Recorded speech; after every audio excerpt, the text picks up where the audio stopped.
Shinichirou Asano is a 16-year-old high schooler whose parents abandoned him to live in Europe. Therefore, Shinichirou has to do part-time jobs to support himself. One evening, while returning home, he gets captured by a huge centipede monster. Fortunately, he is saved by a mysterious girl who kills the monster with an arrow. The next day at school, Shinichirou and his friend Nayaki Yukubo run into Sakuya Shimazu, a beautiful girl from an upper-class family. However, the thing that attracted Shinichirou was not just her beauty but also her resemblance to the girl who saved him. Shinichirou asks his teacher, Neshiko, to help him find a job as he got fired from the last one. Since Shinichirou is good at cleaning, she asks him to clean up the chemistry lab. While working, Shinichirou hears a loud scream and checks it out. He finds his school fellows, Fuzuki and Kanye, sitting around a girl covered in blood. Shinichirou tells them to take the girl to the hospital and save others from the monster he sees in the corridor. On reaching the school garden, Shinichirou finds a girl trapped by an arrow. He frees her immediately but gets scolded by Sakuya. She tells Shinichirou that the girl is a two-tailed cat spirit, one of the specters that come from the world of the dead. They attack humans while putting them in an illusion of pleasure to steal their life force. Sakuya asks him to help her to look for the spirit. He lets go of his payback for saving Shinichirou's life. Sakuya puts a protective spell barrier around the school and searches for the two-tailed cat. However, they come across an even stronger and rare beast that controls lightning. The beast uses its lightning to attack, and Sakuya headshots the beast to no effect. To increase its power, the beast absorbs the electrical power of the whole city, causing a blackout. Cat Girl tries to help out, however, her human form is useless. Sakuya uses all her bow techniques, but they are ineffective on the beast. Her life forces start getting drained by the beast. To stop it, Shinichirou pulls out his improvised hidden weapon, a wooden sand rake.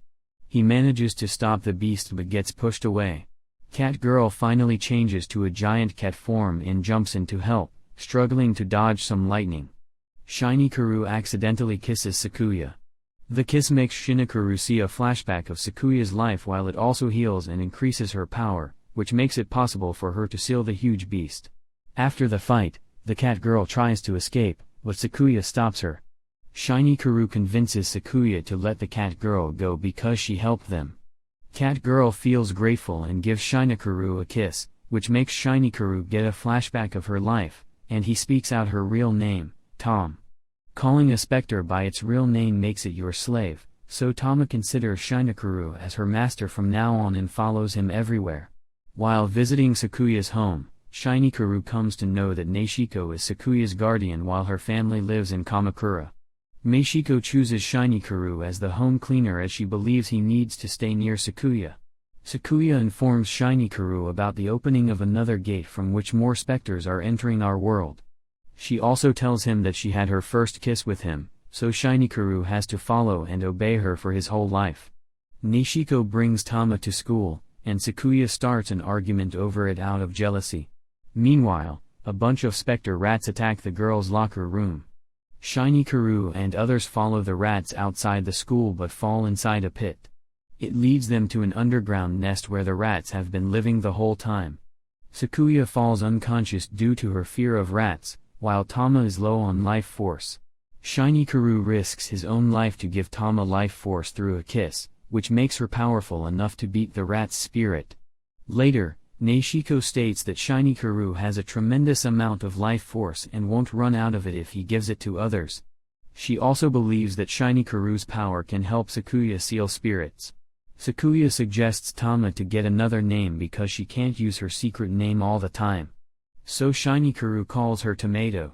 Neshiko tells Shinichirou to move in with Sakuya so he doesn't have to make a daily trip. While fighting a specter tree with Sakuya, Shinichirou gets to meet her cousin, Sakuya Shimazu, and her assistant, Matsuri Soma. They tell Sakuya they came to help her, but she doesn't seem to like them much. Sakuya is the temporary head of the family, and there will be a competition between her and Suzuri for the title. Suzuri wants to take Shinichirou with him, but Sakuya refuses, so she abducts Shinichirou while he was taking a bath. Unfortunately, on their way, they get attacked by a specter who takes them to another world. Suzuri asks for Shinichirou's health, but before he can, Sakuya and others come over. The specter captures them all in a car. Shinichirou kisses Sakuya to give her the power to defeat the specter. Returning to their world after rejection, Suzuri decides to leave, saying Sakuya is selfish. However, Sakuya tells her that she left the family mansion to prove how strong she is. Meanwhile, someone is keeping an eye on them and planning to take Sakuya's life. Suzuri transfers to Shinichirou's school the next morning. She tells Sakuya that she's there for Shinichirou, but she's also there because someone might be inviting specters from the other world. This person is likely a Western mage. Suzuri suspects Sakuya because she didn't tell the Shimazu family about this. This makes Sakuya angry, and she hits Suzuri. Suddenly, an undead samurai specter appears in the city. Suzuri decides to handle it herself, resulting in the deaths of the people sent to fight the samurai. Sakuya gets angry over this recklessness and rushes over to help. While fighting, Sakuya concludes that the samurai is not a specter but a golem from a Western mage. They plan to distract the golem so they can get the helmet of the samurai and change the word written inside it. This way, they can break the spell. The Western mage they are looking for is close by. She tricks Sakuya into holding a cursed sword. This makes Sakuya attack Shinichirou while the mage watches. Suzuri suggests killing Sakuya to save Shinichirou, but he doesn't agree. Sakuya manages to pin Shinichirou down as she pushes the katana towards him. He bites it and finds out the sword's name using his spiritual power. He throws the sword away and breaks the spell on Sakuya. The mage retreats with a warning that she will come back soon. Meishiko suggests they can beat the Western mage by using Shinichirou's Eye of Truth. This is his ability to know someone's real name if their mouth touches Shinichirou. But he wonders why he didn't get Sakuya's name while he kissed her. Suzuri's mother sends over an inspection team disguised as students to search for the Western mage, while Sakuya's grandmother tells her that if she wants to be the family's head, she has to capture the Western mage with Western magic. The mage puts all students to sleep and captures the inspection team members with a wall monster.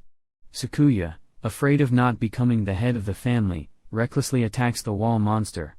She kills the monster but the inspection team members die in the process. She gets disappointed in herself, but Shinichirou encourages her to save the rest of the people in danger. While searching, they find other members of the inspection team caught by a spider woman. She traps Sakuya and others and starts attacking them. The Western mage says that she wants to get revenge on the Shimazu family by torturing its members to death. Sakuya can take power from Shinichirou, but she doesn't want him to know her real name. However, when they see no way out, Shinichirou kisses Sakuya and calls her by her real name, Isuca. She suddenly feels a burst of power and kills the spider woman. Things are awkward between Shinichirou and Sakuya after an incident. Shinichirou wonders why Sakuya is sad. Neishiko tells him that Sakuya can't be the family head anymore because he knows her real name now. She has to serve Shinichirou.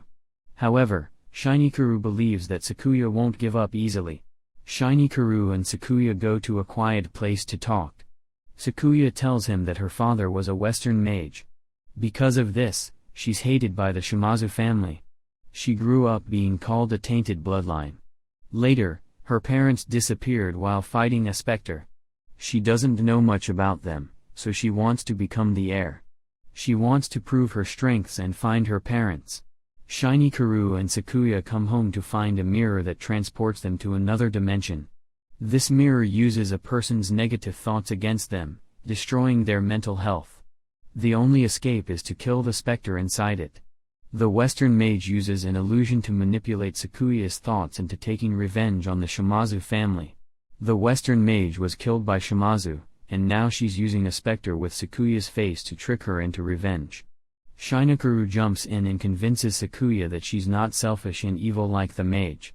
Then he uses the Eye of Truth to get the name of the specter. This helps Sakuya kill it, and they escape back to their own world again. Sakuya finally cries in Shinichirou's arms. Shinichirou promises her that they will find her parents together. Sakuya opens up to Shinichirou and starts to develop romantic feelings for him. Shinichirou begins to care for her too.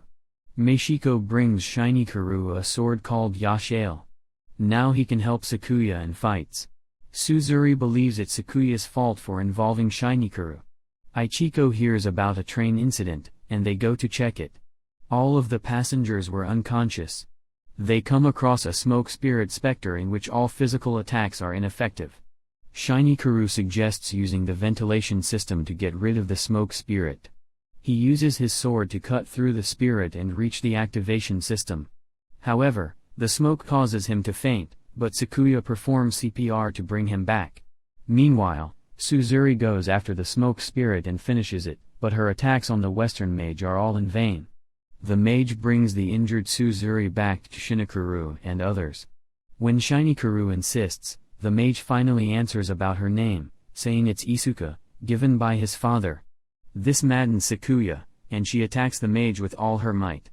Sakuya used the bow without the seal, which used up all her energy and put her in a coma. Meishiko believes Shinichirou can use his life force to bring back Sakuya, and she leaves it to him. Meanwhile, Suzuri goes against her mother's petition to punish Sakuya for breaking rules. She also asks the grandmother to let her perform the exorcism ritual before risking her life.